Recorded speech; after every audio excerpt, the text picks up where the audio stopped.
Okay, picture this. At some point in history, people actually believed that studying too much could literally fry your brain. Yes, seriously. And the worst part? Some folks took it very seriously. Sounds like a joke, right? But believe me, that's just the beginning. Today, we're diving into some of the most ridiculous theories that almost sounded smart. Get ready, because even science has stumbled into some pretty hilarious fails. Buckle up, this ride is gonna be wild. Curious? Then hit that like button, subscribe to the channel, and let's uncover these crazy ideas. The brain can't handle too much studying? The theory that almost made you quit reading. Let's kick things off with a true gem from the history of science. There was actually a time when people believed studying too much could literally fry your brain. Yep, fry it, not a metaphor. Scientists back then were convinced that forcing your brain to work overtime, as if it were lifting weights at the gym, could lead to instant mental meltdown. Sounds like a sci-fi plot, right? But in the 19th century, people were totally on board with this idea.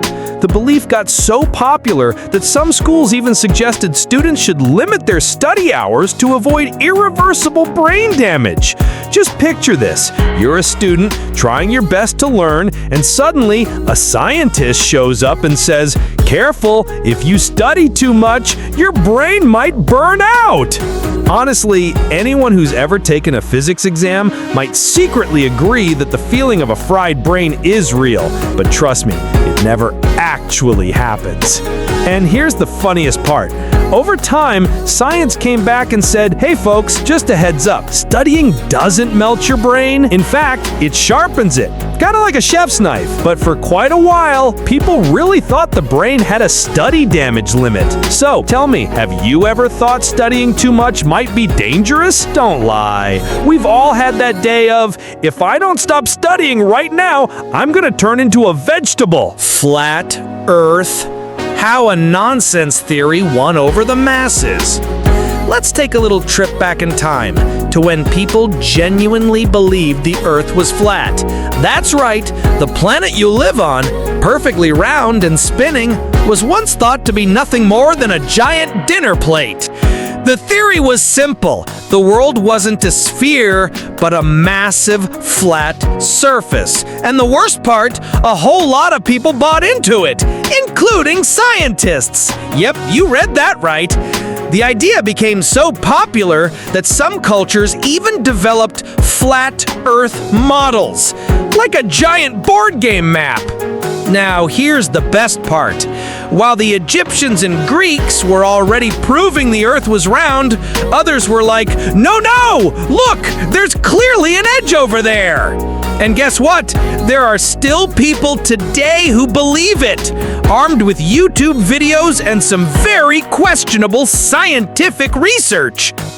Of course, science moved forward and, surprise, surprise, the Earth magically became round again. But the funniest thing is that for a long time, the flat Earth idea seemed completely logical to many. They even had explanations for why the horizon looked curved. Spoiler, none of them actually worked. Eventually, science had to step in and say, "All right, everyone, let's clear this up once and for all." So, tell me, have you ever met someone who actually believes the Earth is flat? Because trust me, there's still a whole crowd out there, and the arguments are legendary. Napoleon's dream. The scientist who thought short men were superior to tall ones. If you think being short is a problem, you might want to take a look at this ridiculous theory that almost gained traction back in the 19th century. At some point, a very visionary scientist had the brilliant idea that short men were superior to tall ones. And no, we're not talking about some feel-good philosophy on self-esteem. He was dead serious. And guess who he picked as his role model? Napoleon Bonaparte, the guy under 5'7" who managed to conquer half of Europe. This scientist clearly out of his mind, believed that shorter men possessed greater intelligence, physical strength, and even superior leadership skills.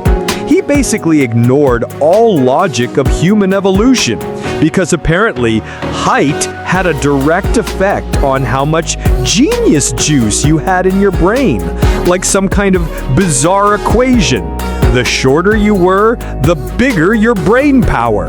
Spoiler, reality said otherwise.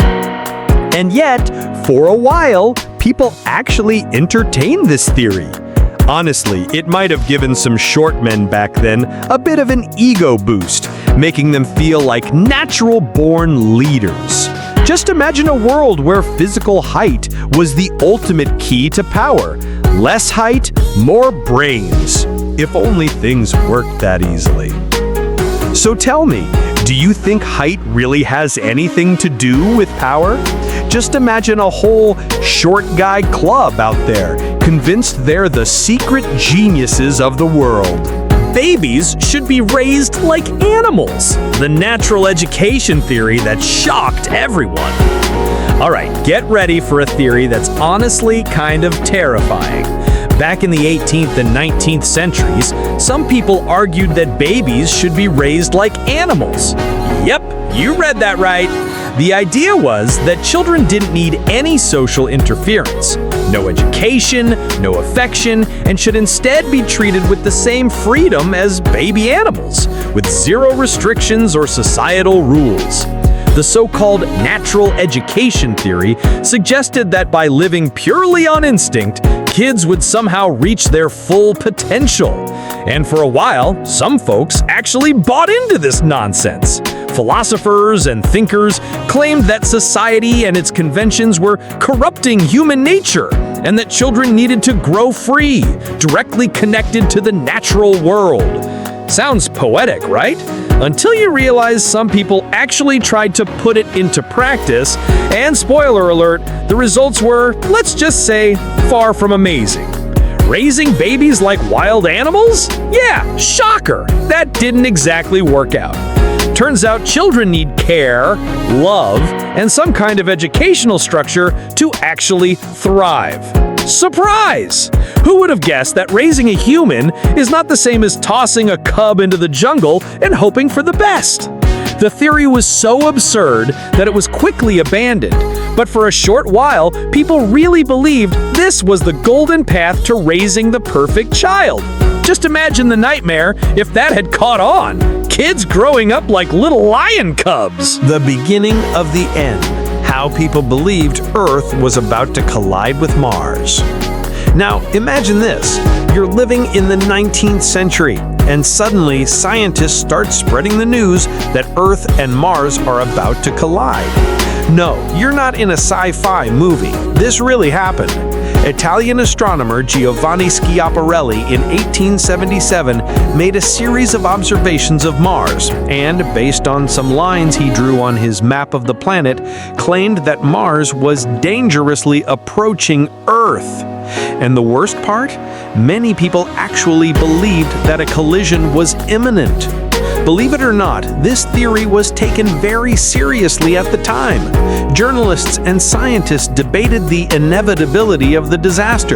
People began preparing for the end of the world, stockpiling food and praying for an interplanetary apocalypse. It was as if, at any moment, Mars might fall from the sky and wipe everything out.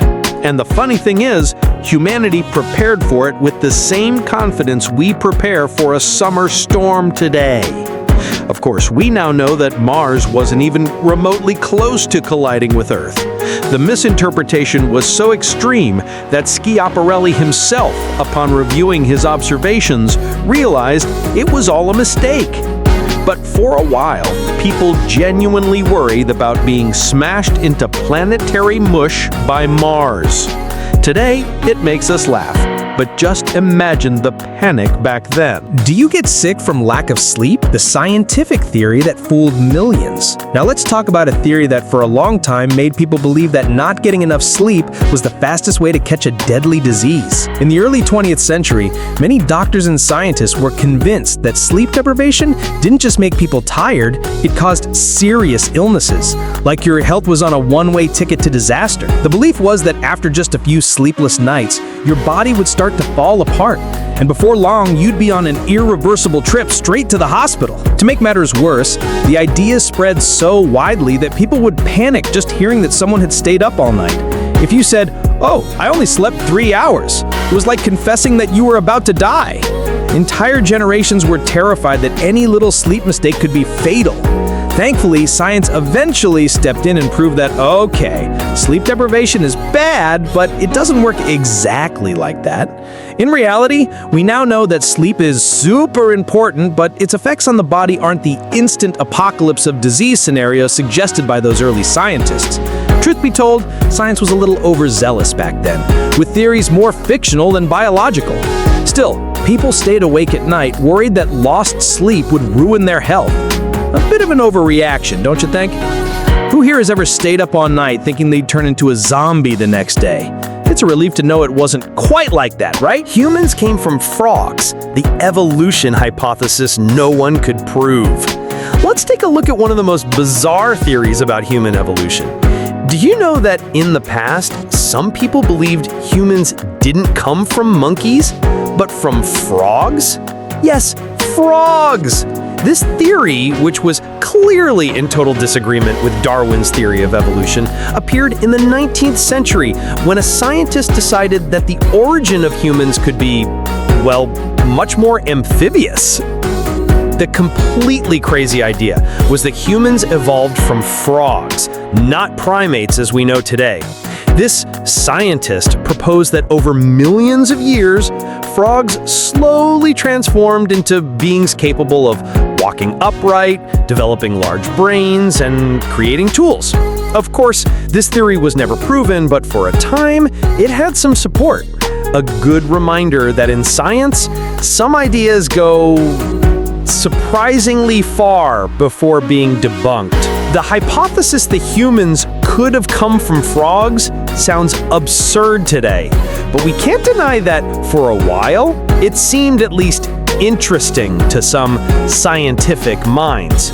And just to be clear, no, you don't have frog DNA, even if you've ever jumped for joy in your life. Now tell me, if you had to choose frog or monkey as an ancestor, imagine that.